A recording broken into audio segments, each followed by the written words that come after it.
Hello मेरे प्यारे students, क्या हाल चाल। हमें उम्मीद है आप सब स्वस्थ होंगे, मस्त होंगे और आप सबकी फिजिक्स की तैयारी एकदम शानदार तरीके से चल रही होगी।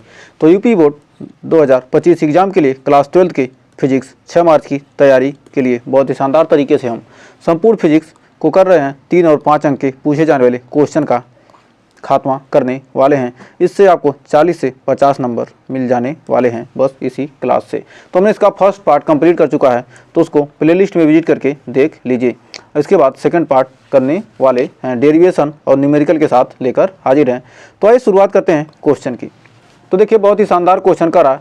हाइगेंस की द्वितीयक तरंगिकाओं के सिद्धांत के आधार पर प्रकाश तरंगों के परावर्तन की व्याख्या कीजिए। तो हाइगेंस की द्वितीयक तरंगिकाओं के सिद्धांत से तो हमारा क्या था, एक पारदर्शी माध्यम लेंगे, उसको क्या करेंगे देंगे, एक तरफ से क्या हम कलई कर देंगे। एक तरफ से कलई करके हमने क्या किया, द्वितीयक तरंगिकाओं के सिद्धांत से हमने क्या प्रकाश को आपतित किया। तो हमारी आपतित प्रकाश की वेग क्या, हमने v1 वेग से क्या किया, प्रकाश को आपतित किया और क्या हुई, ये टकरा कर परावर्तित हो जाती है। जब परावर्तित हो जाएगी तो हमारा क्या हो जाएगा, आपतित की जड़ से क्या होगा, आपतन कोण I बनेगा और परावर्तित की जड़ से क्या हमारा परावर्तन कोण क्या होगा, यहाँ से क्या परावर्तित हो रही, तो यहाँ पर परावर्तन कोण R बनेगा। तो परावर्तन कोण R बनेगा। उसके बाद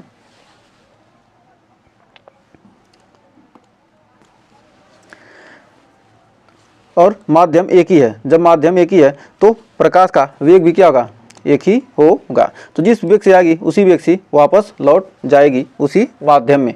तो हमारा यहाँ पर आपतन कोण I था, तो यहाँ पर भी क्या होगा, ये भी I हो जाएगा और यहाँ से परावर्तन कोण आ क्या, ये भी हमारा क्या होगा, R हो जाएगा। तो इस क्या करते हैं, इसको बिंदु A मान लेते हैं। तो इससे क्या करें, हम तरंगाग्र खींचते हैं तो हमारा यहाँ पर लंबवत खींचेंगे तो हमारा क्या होगा, ये बन जाएगा B, ए बी हो जाएगा। और यहाँ पर हमारा क्या, इसको यदि ए डैश मान लेते हैं तो हमारा क्या हो जाएगा, ये हो जाएगा बी डैश हो जाएगा। तो हमें उम्मीद है यहाँ तक आपको कोई डाउट नहीं होगा। और इसको जेड और जेड डैश क्या करते हैं, परावर्तक पृष्ठ को क्या करते हैं, जेड और जेड डैश मान लेते हैं। तो आइए आगे। तो हमारा यहाँ पर बी ए डैश और ए बी डैश बराबर क्या रहेगा, वी इंटू टी। तो हमारा ए बी डैश और B A dash, A B dash और बी ए डैश जो हमारा, एक सेकंड, जो हमारा क्या बी ए डैश और A B dash, B A dash, B A dash और A B dash, A B dash दोनों के बीच की दूरी, दोनों क्या आपस में बराबर है। तो भी वेग से गति कर रहा है और टी समय तक, तो हमारा क्या हो जाएगा, वी टी के बराबर हो जाएगा। ए बी हमारी क्या है, आपतित तरंगाग्र और ए डैश बी डैश क्या हमारा परावर्तित तरंगाग्र है। हमारा क्या ए बी, ये हमारा ए बी क्या है, आपतित तरंगाग्र है और ए डैश बी डैश क्या हमारा परावर्तित तरंगाग्र है। तो हमारा ए डैश बी डैश क्या है, हमारा परावर्तित तरंगाग्र है। और जेड डैश क्या हमारा परावर्तक तल और आई क्या हमारा आपतन कोण, आर क्या हमारा परावर्तन कोण है। तो अब त्रिभुज हम लेंगे, त्रिभुज ए बी ए डैश। त्रिभुज कौन सा लेंगे, A B A dash. A B A dash में आई प्लस आर बराबर हमारा हो जाएगा क्या, डैश तथा त्रिभुज लेंगे और त्रिभुज हम लेंगे त्रिभुज A B dash A dash से। त्रिभुज A B A dash, A B A dash और दूसरा त्रिभुज लिए हैं A B dash A dash. इस त्रिभुज को लेंगे और इस त्रिभुज को लेंगे। तो दोनों में क्या है, हमारा कोण आई क्या है, दोनों में क्या कॉमन है। तो हम इसको क्या करेंगे, समरूप सिद्ध करेंगे। तो हमारा कोण बी बराबर कोण बी बराबर बी डैश बराबर क्या हमारा 90 डिग्री। यहाँ पर हमारा एक कोण क्या 90 डिग्री और कोण बी डैश क्या है, दोनों त्रिभुज में क्या 90 डिग्री के बराबर है। और ए डैश ए डैश बराबर ए डैश, दोनों में क्या है हमारा उभयनिष्ठ भुजा, ये हमारी क्या है, उभयनिष्ठ भुजा है। ये हमारी उभयनिष्ठ भुजा है, ये हमारी उभयनिष्ठ भुजा है। और बी ए डैश बराबर ए बी डैश, हमारा बी ए डैश और ए बी डैश दोनों क्या है, आपस में बराबर हैं। तो अब यहाँ से अतः हम कह सकते हैं कि दोनों त्रिभुज क्या होंगे, समरूप सर्वांग सम हो जाएंगे। अतः भुजा कोण भुजा से क्या होंगे, दोनों त्रिभुज क्या होंगे, सर्वांग सम हो जाएंगे। तो त्रिभुज ए डैश क्या है, सर्वांग सम है त्रिभुज A B dash A dash के। जब दोनों त्रिभुज सर्वांग सम है तो हमारा क्या हो जाएगा, हमारा आई बराबर क्या हो जाएगा, आर हो जाएगा। तो इस त्रिभुज का एक कोण, इस त्रिभुज का एक कोण, दोनों क्या होंगे, आपस में बराबर हो जाएंगे। तो दोनों कोण क्या होंगे, हमारे बराबर हो जाएंगे। कोण आई बराबर कोण हो जाएगा क्या, हमारा कोण आर। अर्थात कह सकते हैं कि, अर्थात हम कह सकते हैं ये क्या, हमारा परावर्तन का नियम है। तो ये हमारा क्या, परावर्तन का नियम है। यही क्या, यही परावर्तन का नियम है।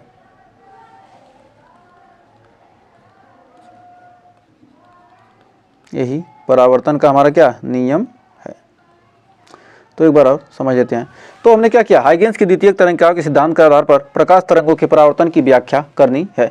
तो परावर्तन के नियम का पालन करता है, कब करेगा, तो हमारे क्या, हमने v1 वेग से क्या किया, प्रकाश को v वेग से क्या, हमने प्रकाश को आपतित किया और उसी माध्यम में क्या हो गई, परावर्तित पृष्ठ पर आपतित हमने प्रकाश किया और क्या हुई, उसी माध्यम में क्या हो गई, परावर्तित हो गई। तो वेग क्या होगा, v था, v से करें या v1 करें तो क्या होगा, उसी माध्यम में वापस लौट गई। तो आपतित किरण क्या किया, हमारा आपतन कोण बनाएगा i और परावर्तित किरण का परावर्तन कोण r बनाएगा। अब इसको हमको प्रूफ करना है। तो हमने क्या किया, बी ए डैश और ए बी डैश बराबर क्या होगा, हमारा वी टी। तो हमारा बी ए डैश और ए बी डैश दोनों, ए यहाँ से यहाँ तक पहुँचने में जितना समय लगा, इसको यहाँ तक पहुँचने में भी उतना ही समय लगेगा। बी से ए डैश तक पहुँचने में जो समय लगेगा, ए से बी डैश पहुँचने में भी वही समय क्या होगा, दोनों बराबर लगेंगे। जब दोनों समय क्या होंगे, बराबर लगेंगे, हमारा क्या होगा, v इंटू टी के बराबर हो जाएगा। जहाँ ए बी आपतित तरंगाग्र, ए डैश बी डैश परावर्तित तरंगाग्र है, हमारा क्या है, आपतित तरंगाग्र, और ये हमारे क्या है, परावर्तित तरंगाग्र है। तो परावर्तित तरंगाग्र है। तो हमें उम्मीद है यहाँ तक आपको कोई डाउट नहीं होगा। तो आइए बढ़ते हैं अगले क्वेश्चन की तरफ। तो एक और शानदार क्वेश्चन कह रहा, हाइगेंस की द्वितीयक तरंगिकाओं के सिद्धांत के आधार पर तरंगों के अपवर्तन की व्याख्या कीजिए तथा स्नेल के नियम की निगमन कीजिए।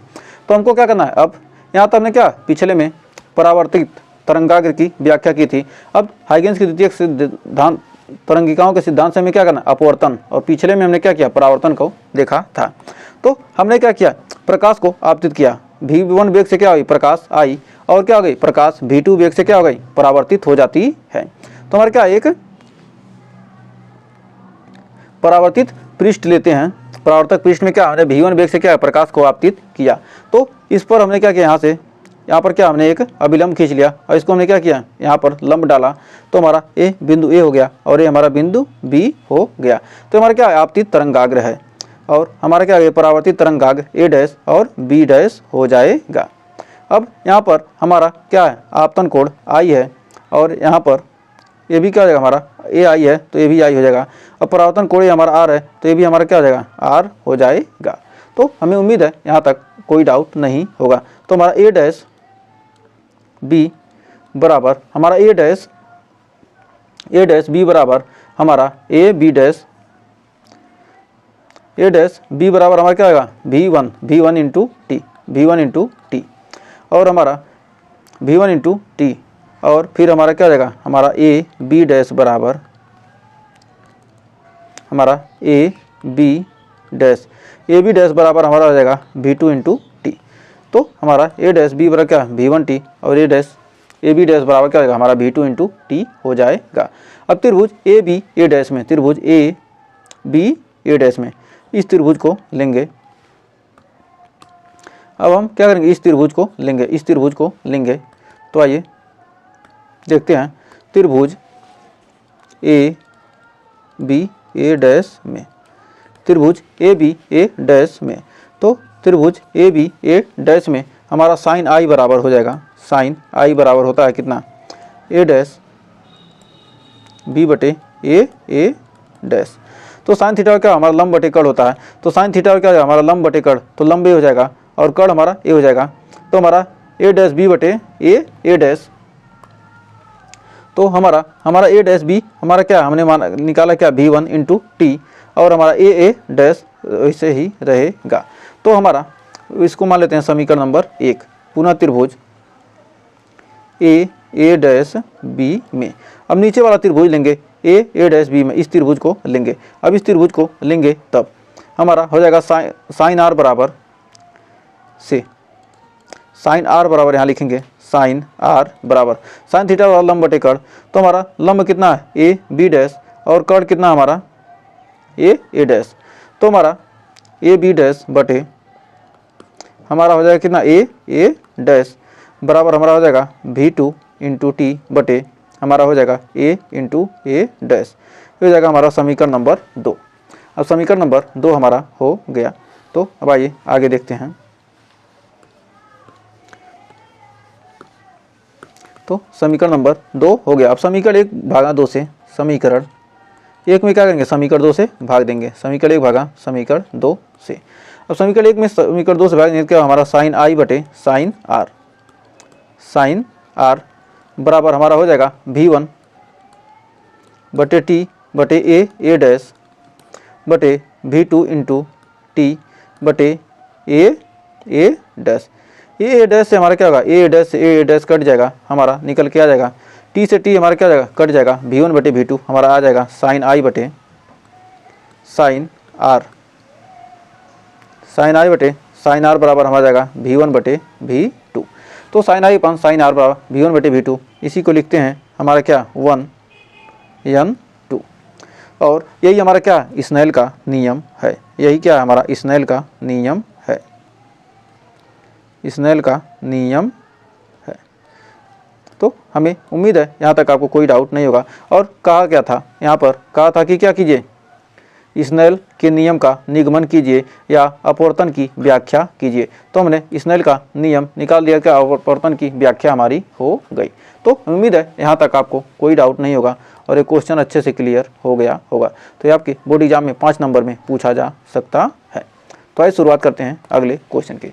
तो देखिए बहुत ही बेहतरीन क्वेश्चन आ गया। कह रहा यंग के द्विरेखा छिद्र प्रयोग में स्लिट 0.2 मिलीमीटर दूरी पर तथा पर्दा 2 मीटर दूरी पर प्रकाश की तरंग दैर्घ्य 6 एंगस्ट्रॉम है। तो गणना कीजिए केंद्रीय फ्रिंज से दूसरी फ्रिंज की दीप्त फ्रिंज की दूरी और केंद्रीय फ्रिंज से दूसरी अदीप्त फ्रिंज की दूरी। तो हमारा d बराबर दिया कितना यहाँ पर d बराबर दिया 0.2 मिलीमीटर। इसको सेंटीमीटर इसको मीटर में बदलेंगे तो हो जाएगा 0.2 गुणे 10 का पावर -3 मीटर। और यहाँ पर हो जाएगा हमारा 2 गुणे 10 का पावर -4 मीटर। अब हमारा यहाँ पर d कैपिटल D का मान दिया कितना 2 मीटर दूरी पर है। तो कैपिटल D बराबर कितना दिया है 2 मीटर। अब लैम्डा हमारा दिया कितना 6000 एंगस्ट्रॉम। तो लैम्डा हमारा दिया 6000 एंगस्ट्रॉम। तो इसको मीटर में बदलेंगे तो हमारा 6000 गुणे 10 का पावर -10 मीटर हो जाएगा। और लिखेंगे 6 गुणे 10 का पावर -7 मीटर।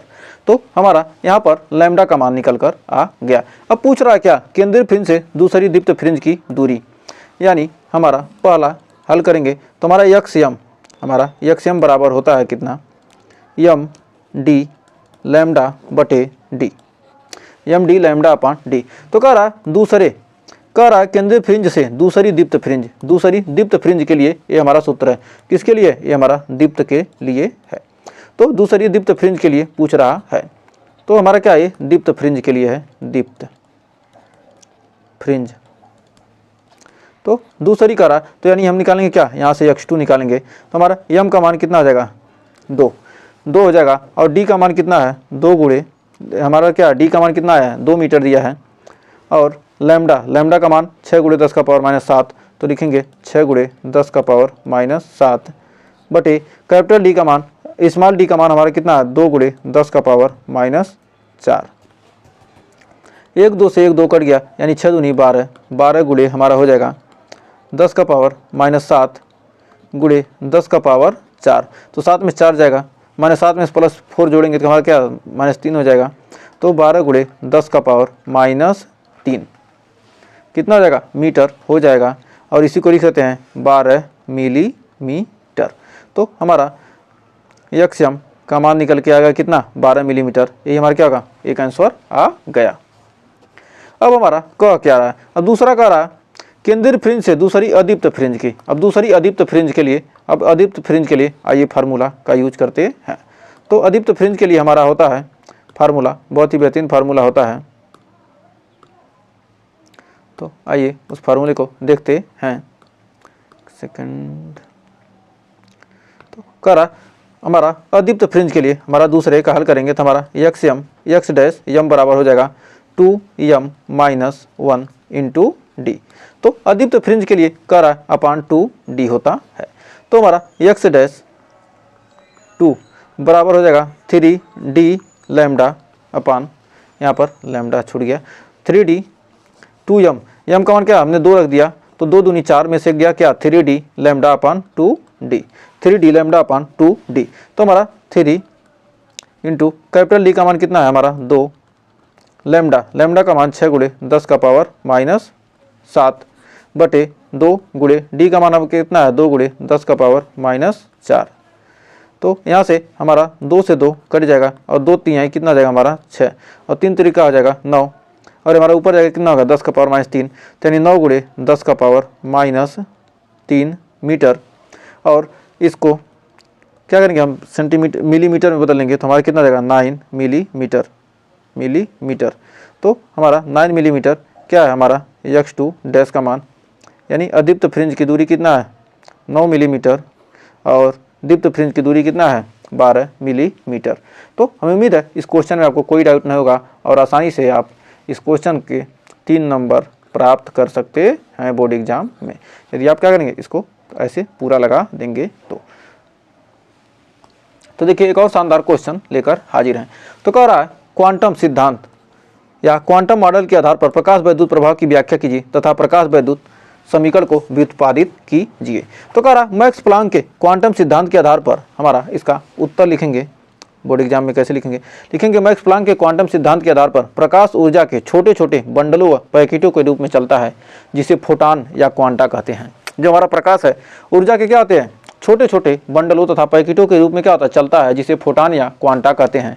और प्रत्येक फोटान की ऊर्जा होती है E बराबर होता है हमारा h न्यू, हमारा E बराबर होता है h न्यू, प्रत्येक फोटान की ऊर्जा होती है क्या E बराबर h न्यू होता है। तो हमें उम्मीद है यहाँ तक आपको कोई डाउट नहीं होगा। तो अब हमने क्या किया, एक हमने धातु की प्लेट ले ली, इसमें क्या हमारे इलेक्ट्रॉन हैं, धातु की प्लेट में क्या हमारे इलेक्ट्रॉन उपस्थित है, इस पर हमने क्या किया प्रकाश आपतित कराया, किसी तरंग दैर्ध्य का क्या हमने प्रकाश आपतित कराया। और प्रकाश आपतित कराने पर क्या होगा यह इलेक्ट्रॉन क्या होगा उत्तेजित हो जाएगा, उत्तेजित होकर क्या होगा यह इससे बाहर निकलेगा।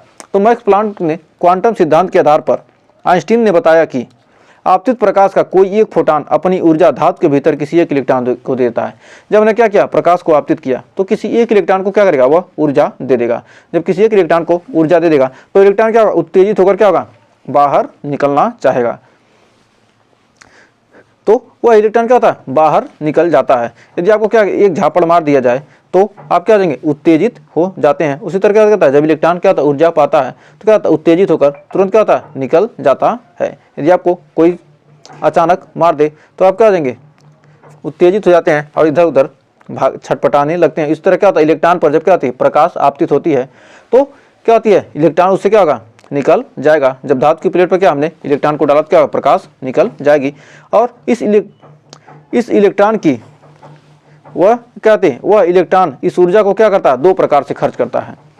तो हमारा जो इलेक्ट्रॉन क्या किया ऊर्जा पाया और इससे बाहर निकला तो वह दो प्रकार से क्या करता है उस ऊर्जा को खर्च करता है, एक कार्यफलन के रूप में और एक गतिज ऊर्जा के रूप में। तो कार्यफलन के रूप में और गतिज ऊर्जा के रूप में तो हम यहाँ लिख सकते हैं E बराबर होता है हमारा कार्यफलन W प्लस E के, गतिज ऊर्जा हमारा हो जाएगा E के।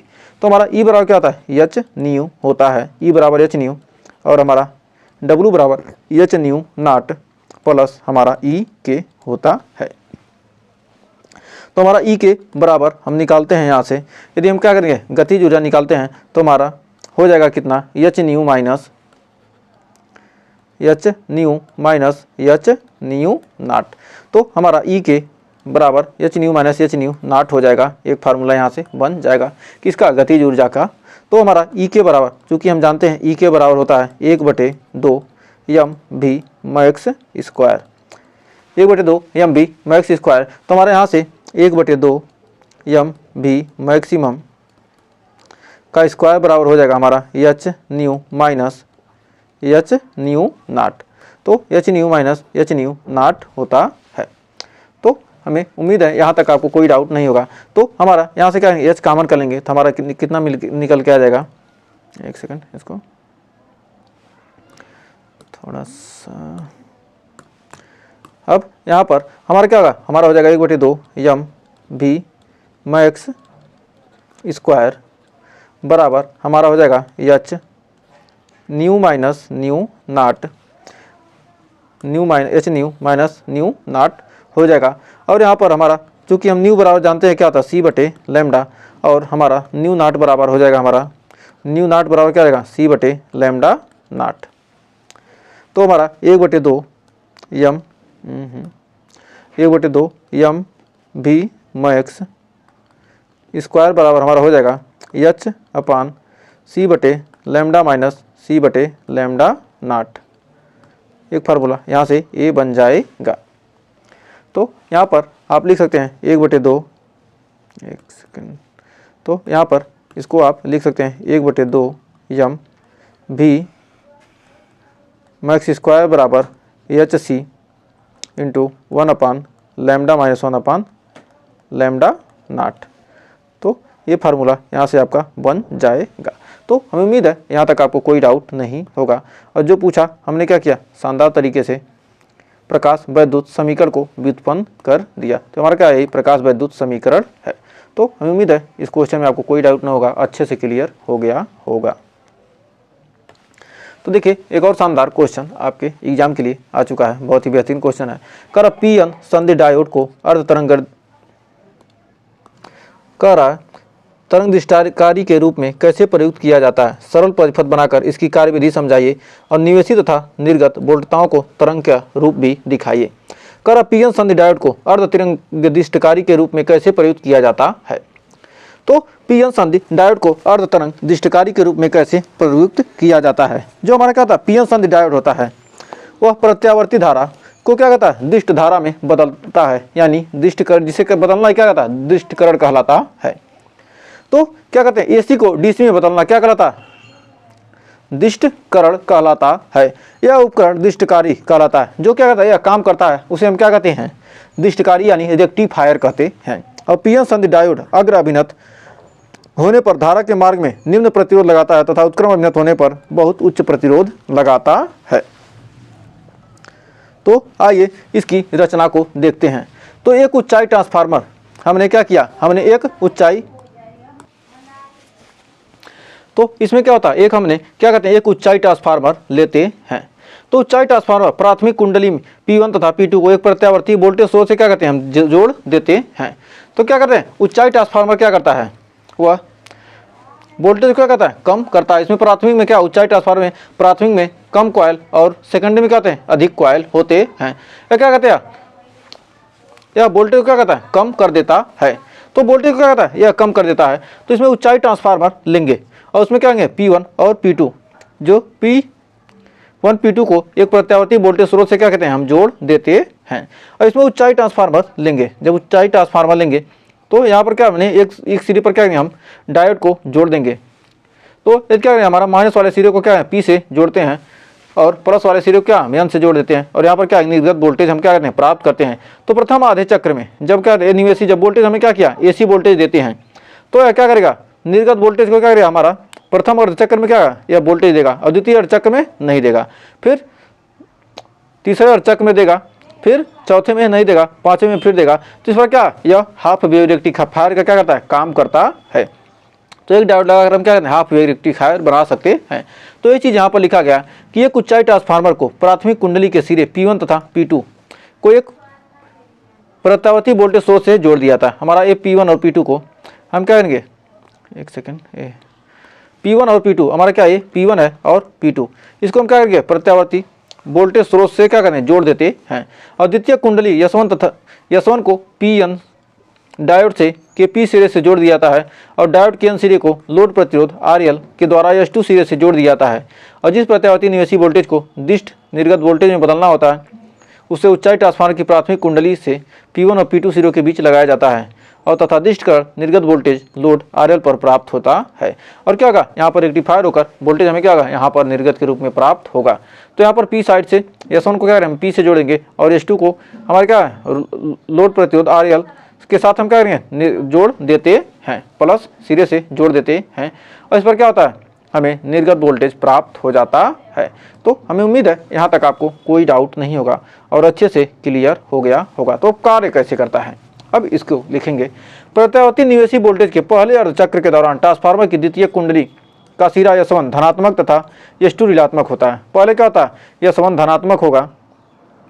पहले क्या होता है, हमारा यहाँ पर सिरा क्या होगा, प्राथमिक कुंडली का, एक सेकंड, तो हमारा क्या होगा, प्राथमिक कुंडली का सिरा या संबंध धनात्मक सिरा तथा S2 ऋणात्मक होता है। अतः संधि डायोड, अब यहाँ पर अतः संधि डायोड अग्र अभिनत में होता है। जब क्या करते हैं, तो यहाँ पर अग्र अभिनत होता है, अर्थात यह धारा को प्रवाहित होने देता है तथा लोड RL में धारा बहती है। निवेशी वोल्टेज के द्वितीय चक्र में यह संबंध ऋणात्मक तथा S2 धनात्मक होता है। यह संबंध ऋणात्मक S2 धनात्मक, तो संधि डायोड उत्क्रम अभिनत में होता है, अतः लोड RL में कोई धारा नहीं बहती। चूंकि निर्गत वोल्टेज निवेशी वोल्टेज तरंग के केवल अर्ध भाग में होती है, अतः इस प्रक्रिया को अर्ध तरंग दृष्टिकरण कहते हैं। तो इसमें क्या हो रहा है, पहले अर्धचक्र में क्या, ये प्लस है, यदि क्या हम करेंगे, यह संबंध क्या पहले प्लस है, तो प्लस रहेगा तो क्या होगा, धारा ए, और क्या ये हमारा दूसरा S2 माइनस है, तो क्या होगी, हमारी धारा प्रवाहित होगी। तो इसमें क्या होगी, धारा प्रवाहित होगी। यदि क्या होगा, ये माइनस हो गया और ये प्लस हो गया, तो इसमें क्या होगी, इस अर्धचक्र में धारा प्रवाहित नहीं होगी। पुनः फिर क्या होगा, ये प्लस होगा, फिर ये माइनस होगा, इस पर क्या यह क्रिया चलती रहेगी। और क्या होगा, आधे चक्र में हमारा क्या होगा, धनात्मक चक्र में क्या धारा प्रवाहित होगी और आधे चक्र में धारा प्रवाहित नहीं होगी, और इस क्रिया को क्या कहते हैं, अर्ध दृष्टिकरण कहते हैं। तो हमारा क्या होगा, अर्ध तरंग दृष्टिकरण कहलाएगा। तो हमें उम्मीद है यहाँ तक आपको कोई डाउट नहीं होगा और अच्छे से क्लियर हो गया होगा। तो अब देखिए अगला क्वेश्चन आ चुका है, कह रहा है कि पीएन संधि डायोड के पूर्ण तरंग दृष्टिकरण का परिपथ आरेख खींचकर क्रियाविधि समझाइए और निवेशी तथा निर्गत वोल्टेजों को तरंग के रूप में दिखाइए। तो पूर्ण तरंग दृष्टिकरण में हम क्या करते हैं, इसमें 2 डायोड लगा देते हैं। उसमें क्या कहते हैं, पूर्ण तरंग दृष्टिकरण के लिए हम 2 डायोड लगा देते हैं। और पूर्ण तरंग दृष्टिकरण में निवेशी प्रत्यावर्ती वोल्टेज दोनों अर्धचक्रों के दौरान निर्गत धारा प्राप्त होती है। इसमें संधि डायोड में लगे 2 संधि डायोड में लगे होते हैं, इसमें 2 संधि डायोड लगे होते हैं। इस डायोड पहले अर्धचक्र तथा दूसरा डायोड दूसरे अर्धचक्र का दृष्टिकरण करता है। पहला डायोड पहले अर्धचक्र का और दूसरा डायोड दूसरे अर्धचक्र का दृष्टिकरण करता है। तो रचना, प्रत्यावर्ती निवेशी वोल्टेज को एक ट्रांसफार्मर की प्राथमिक कुंडली के सिरे P1 तथा P2 के बीच लगाया जाता है और द्वितीय कुंडली S1 तथा S2 सिरों को संधि डायोड D1 तथा D2 के P सिरे से जोड़ दिया जाता है और N सिरे आपस में जुड़े होते हैं और लोड प्रतिरोध RL को डायोड N सिरे से जोड़ने वाले तार तथा द्वितीय कुंडली के S1 तथा S2 के मध्य बिंदु टर्मिनल T से जोड़ा जाता है। अब यहाँ पर देखिए, हमने क्या करेंगे, एक ट्रांसफार्मर लेंगे, उसके मध्य बिंदु से एक को क्या करेंगे, हम यहाँ पर RL लोड लगा देंगे, RL लोड लगा देंगे और हम क्या करेंगे, S1 एक हमारा क्या है, S1 सिरा और हमारा क्या है, S2 है। तो हम क्या करेंगे, S1 में P टाइप को लगाएंगे और यहाँ से क्या करेंगे, हम जोड़ देंगे और S2 में क्या करेंगे, S2 में भी क्या करें, P साइड से जोड़ देंगे। ये क्या होगा, पहले चक्र में प्लस होगा तो माइनस होगा और दूसरे में क्या होगा, जब प्लस ए होगा P टाइप क्या होगा, प्लस पाएगा तो क्या होगा, दृष्टिकरण करेगा और क्या होगा, ये P टाइप क्या होगा, माइनस पाएगा और ये P टाइप क्या होगा, प्लस पाएगा तो क्या करेगा, ये दृष्टिकरण करने लगेगा। तो इस प्रकार क्या होगा, यह पूरे चक्र में क्या होगा, हमें धारा प्राप्त होगी। ये क्या हमारा हो जाएगा, पूर्ण तरंग दृष्टिकारी हो जाएगा। तो हमारे क्या पूरे चक्र में यहाँ पर धारा प्रवाहित हो रही है। तो अब इसकी कार्यविधि कैसे होगी, तो हमारा समझा दिया। अब करा, प्रत्यावर्ती निवेशी वोल्टेज प्रथम अर्धचक्र के दौरान द्वितीय कुंडली का सिरा S1 टर्मिनल T के सापेक्ष धनात्मक तथा S2 सिरा ऋणात्मक हो जाता है। तब संधि डायोड D1 अग्र अभिनत में और D2 उत्क्रम में होगा और धारा प्रवाहित होने लगती है और लोड प्रतिरोध RL में धारा प्रवाहित होती है। अब प्रत्यावर्ती निवेशी वोल्टेज के द्वितीय अर्धचक्र के दौरान कुंडली का S1 सिरा टर्मिनल के सापेक्ष ऋणात्मक तथा S2 धनात्मक हो जाता है, जिससे संधि डायोड D1 क्या होता है, रिवर्स बायस हो जाता है और D2 अग्र अभिनत हो जाता है। इस प्रकार क्या होता है, यह कार्य करता है। तो जैसे हमने समझाया वैसे आप क्या करेंगे, इसको लिख दीजिएगा और इसमें ज़्यादा कुछ समझने वाला है नहीं। अब अतः कह सकते हैं डायोड D2 में धारा प्रवाहित होने देता है और लोड RL में धारा प्रवाहित होती है और इस प्रकार निवेशी वोल्टेज के दोनों अर्धचक्रों के दौरान लोड प्रतिरोध RL में धारा एक ही दिशा में प्रवाहित होती है और पूर्ण तरंग दृष्टिकारी में निर्गत वोल्टेज एक दिशी स्पंदों को अविरत श्रेणी होती है। तो उम्मीद है यहाँ तक आपको कोई डाउट नहीं होगा और अच्छे से क्लियर हो गया होगा। तो आपने वीडियो को यहाँ तक देखा है तो आप 3 और 5 नंबर के सारे क्वेश्चन आसानी से कर सकते हैं। तो हमारा ये 3 और 5 नंबर का सीरीज खत्म हो गया। इसके बाद गेस्ट पेपर लेकर हाजिर होंगे शानदार तरीके से। तो सेशन अच्छा लगा तो सेशन को लाइक कीजिएगा, शेयर कीजिएगा और चैनल पर पहली बार किए चैनल को सब्सक्राइब जरूर कीजिएगा। तो मिलेंगे नेक्स्ट वीडियो में कुछ और टॉपिक के साथ, तब तक के लिए टेक केयर।